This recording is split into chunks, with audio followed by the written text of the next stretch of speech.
It was one of those scorching summer afternoons when even the air itself seemed tired of moving. Heat waves shimmered over the dusty roads, and the sun clung stubbornly to the sky as it determined to melt the entire small town beneath it. In a forgotten corner of that town, far from the main streets and neatly painted storefronts, stood a tiny mechanic workshop that looked more like an aging tin shed than a place of business. Inside, a young mechanic named Ethan Brooks wiped a trail of sweat from his forehead with the back of his hand, smearing a line of oil across his brow without noticing. His hands were blackened with grease. His shirt clung to his skin, and his stomach had been growling since morning. But none of that stopped him. Ethan had never been the type of man to complain. Not about hunger, not about heat, not about life's unfairness. His workshop was small, cramped, and cluttered with old tools he repaired more times than he could count. An old fan sat in the corner, making more noise than wind, turning lazily as if it too was exhausted by the weather. Outside the open door lay a loyal stray dog he had taken in months ago. The dog's fur was dusty, its eyes half closed, but its tail thumped softly whenever Ethan walked by. It wasn't much, but in Ethan's quiet world, that dog was family. Business had been painfully slow that month. Some days not a single customer stopped by. Rent was due the next day, and Ethan didn't even have enough for a decent meal. Still, he kept working, humming a soft tune under his breath.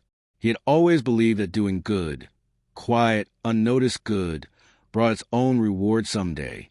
Even if the world didn't see it, even if no one thanked him, he believed kindness never truly vanished.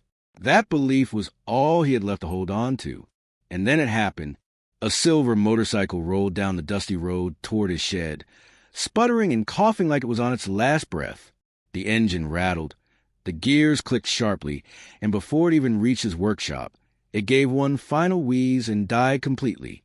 The rider removed her helmet, revealing a woman in her early 30s with designer sunglasses, perfectly tied hair, and clothes that definitely didn't match the rustic surroundings. She let out a frustrated sigh as she guided the dead motorcycle to the front of his workshop. "Hey," she said in a calm but worried voice, "can you fix this? It just stopped on me." Ethan nodded immediately, brushing his dirty hands on an even dirtier cloth. "I'll try, ma'am. You can wait over there. Might take a while." She stepped back, looking around a tiny workshop, clearly in use of places like this. Her shoes alone looked more expensive than every tool Ethan owned. When he opened the engine, he saw the problem immediately. Multiple problems, actually. Parts were worn out, oil was leaking everywhere, and the spark plug was completely dead. The motorcycle needed a full service, the kind that cost more than what many people in town made in a week. But as Ethan glanced at the woman, he didn't just see someone wealthy or out of place. He saw subtle worry hidden behind her sunglasses, the way her shoulders sagged, the exhaustion in her posture. Something more was going on with her, something that had nothing to do with the broken engine. And in that moment, Ethan made a decision. Instead of quoting her the price or asking for an advance, he simply said in a quiet, steady voice, "Don't worry about the cost. Let me just get it running so you can get home safely." She blinked, startled. "You'll fix it for free?" Ethan offered her a faint smile. "Ma'am, I wouldn't want you stranded out here. Money can wait." Her lips parted slightly in surprise. Not many people would offer that kind of help these days. Not to a stranger, not in this heat, not without anything in return.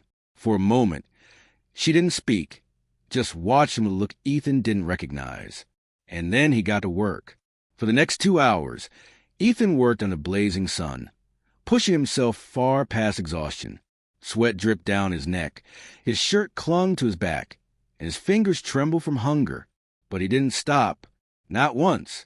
He replaced the broken spark plug with the last spare he owned, one he'd been saving for a loyal customer who hadn't shown up in months. He tightened the chain, cleaned the clogged filters, and refilled the oil from his last bottle, oil he had planned to use for another job that now wouldn't be paid for.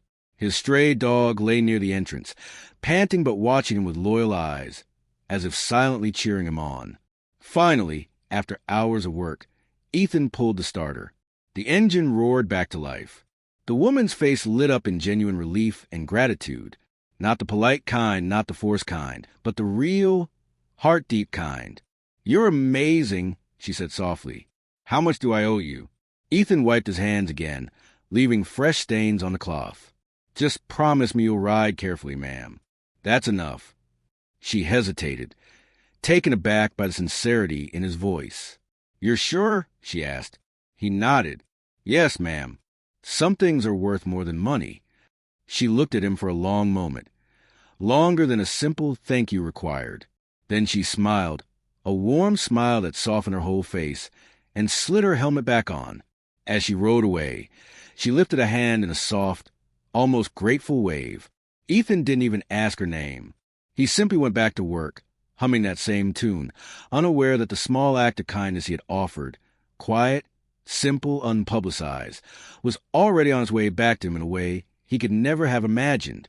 Before the story continues, remember to like, share, and subscribe to Soulful Heart Story, where every tale reminds us that kindness still matters and good hearts still exist.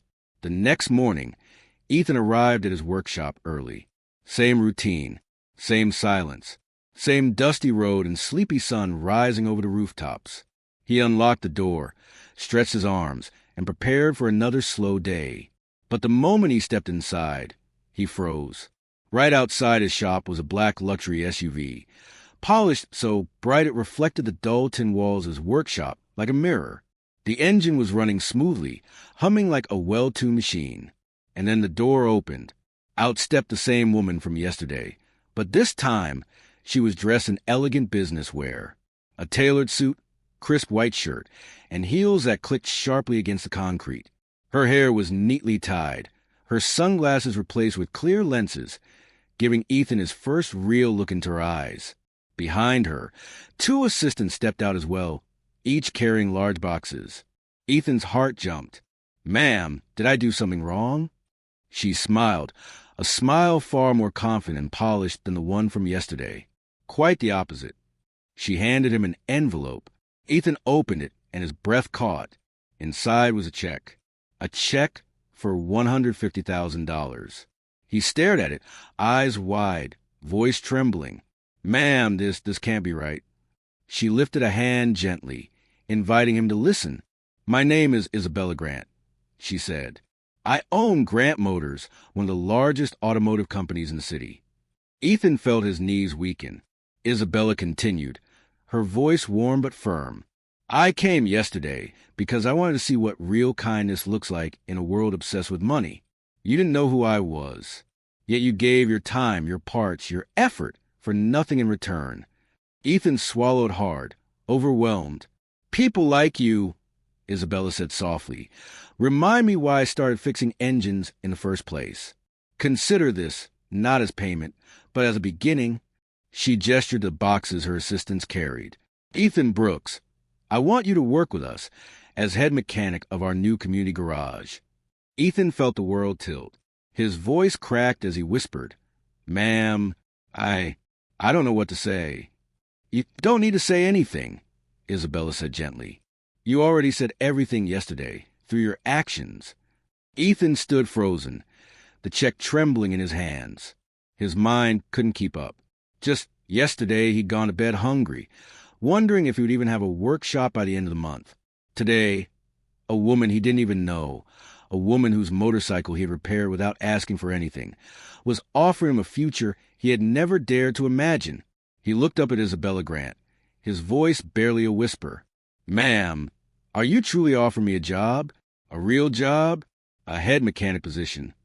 She smiled at him with an expression that held both respect and admiration. Yes, Ethan, you earned it, not through connections, not through privilege, but through heart. The words struck him harder than anything else. He had never been praised like that before. People often overlooked him, assuming he was just another small-town mechanic struggling to get by. He had never expected recognition, never expected life to suddenly shift in his favor. But Isabella wasn't finished.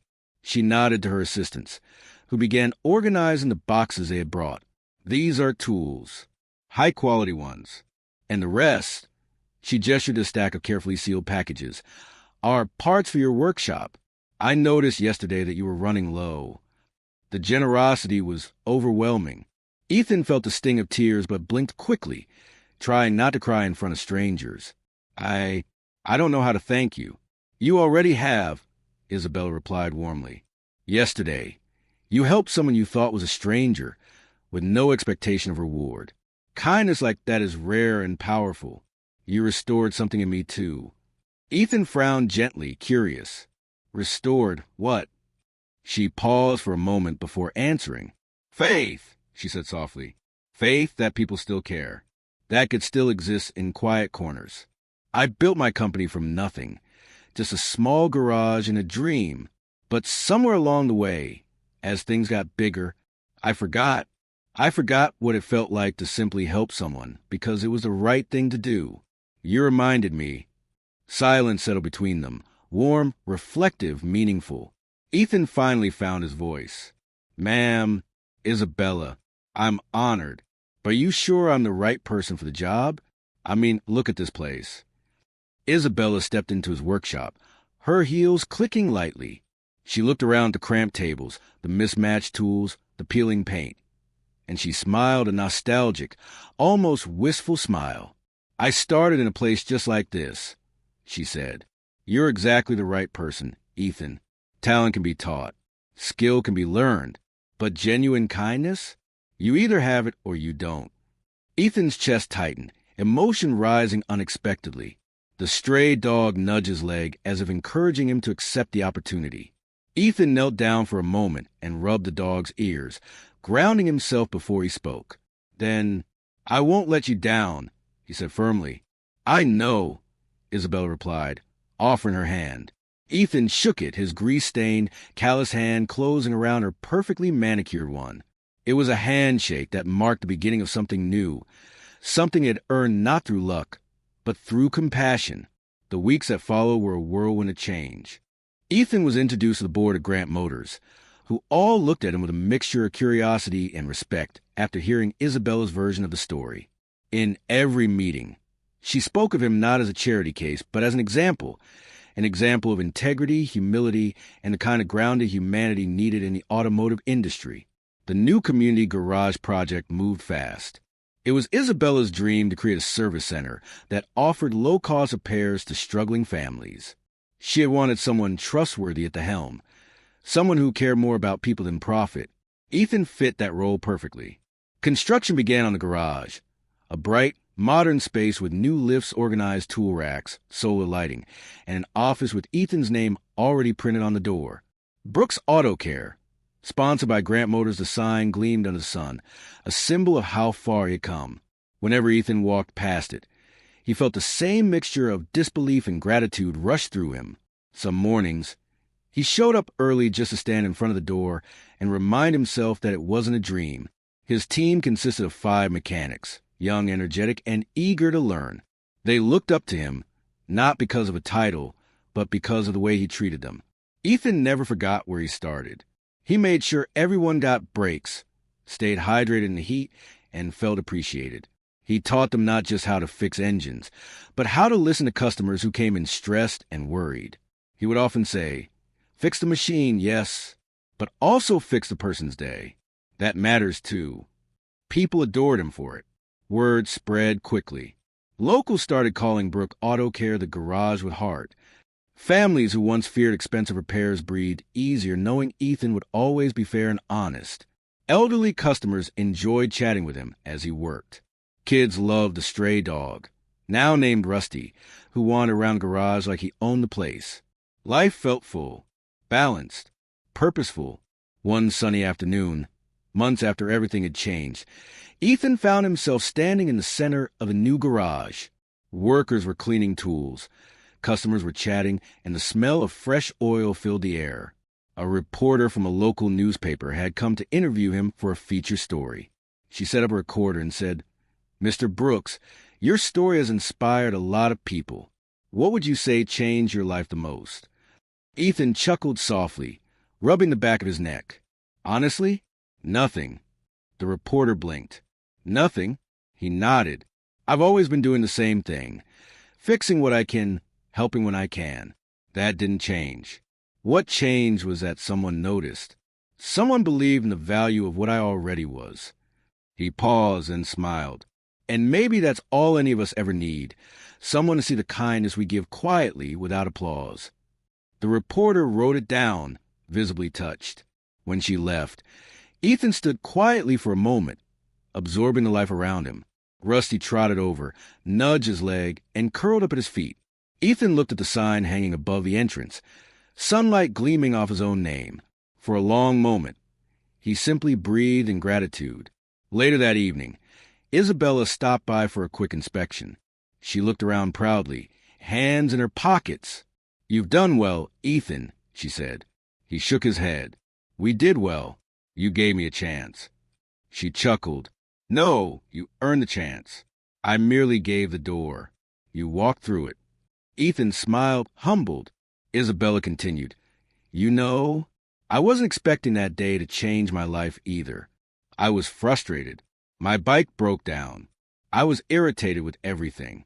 But the moment you told me not to worry about the cost, something shifted. It reminded me of the early years when I fixed motorcycles on the side of the road, helping anyone who came by." Ethan listened, thoughtful. "You helped me remember my roots," she added. "And in return, I wanted to honor yours." They stood together for a moment, watching the last rays of sunlight reflect on the garage walls. "Thank you," Ethan said softly, sincerely. "Thank you," Isabel replied, "for keeping kindness alive." She headed back to her car, calling out before she left, "Don't ever lose that, Ethan. It's what makes you who you are." As her car drove away, Ethan stood among the sound of tools, customers, and laughter. He realized that his greatest wealth wasn't the salary he now earned or the modern garage he ran. It was a chain reaction of kindness that had shaped his life. And he understood something deeply. Kindness doesn't need an audience. It doesn't scream for recognition. But it never, ever goes unnoticed. Moral of the story: sometimes the smallest acts of kindness repair far more than broken machines.